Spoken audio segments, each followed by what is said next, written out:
Nous avons réalisé jusqu'ici quelques tableaux en HTML, du tableau simple au tableau plus complexe. Et je vous ai expliqué que les tableaux, au niveau de l'accessibilité, au niveau sémantique, n'étaient pas très avenants. Donc, avec la sortie du HTML5, nous avons vu arriver 3 nouvelles balises. La balise TableHead, qui est un groupe de cellules d'entête.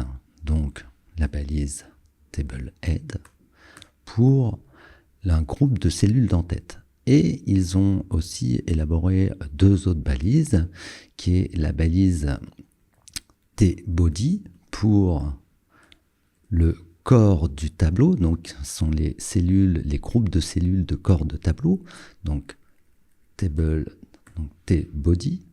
Et la troisième partie que nous avons dans un tableau qui sera donc un peu plus sémantique, c'est le groupe de cellules du pied du tableau. Donc là, c'est T-Foot. Très bien, Table Foot, pour footer.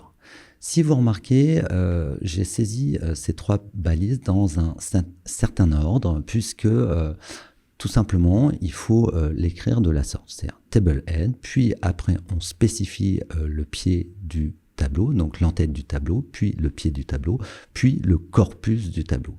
Donc là, dans le tableau que j'ai représenté dans cette page, nous avons des produits, donc c'est une liste de courses effectuées à telle date, pour tel montant, et sur la carte de réduction, la personne a obtenu tant de points au total. Donc finalement, on se retrouve avec notre en-tête qui est donc produit, date, montant et le nombre de points à placer dans le TableHead.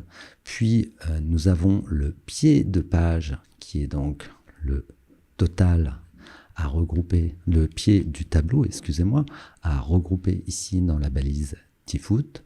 Et ici, les lignes, le corpus de notre tableau à regrouper dans T-Body. Si j'enregistre mon tableau, vous remarquerez que rien n'a changé au niveau de la représentation graphique de notre tableau, et c'est normal parce que là, nous parlons exclusivement de sémantique. Nous apportons une valeur ajoutée à notre tableau en lui spécifiant l'entête, le pied du tableau et le corps du tableau.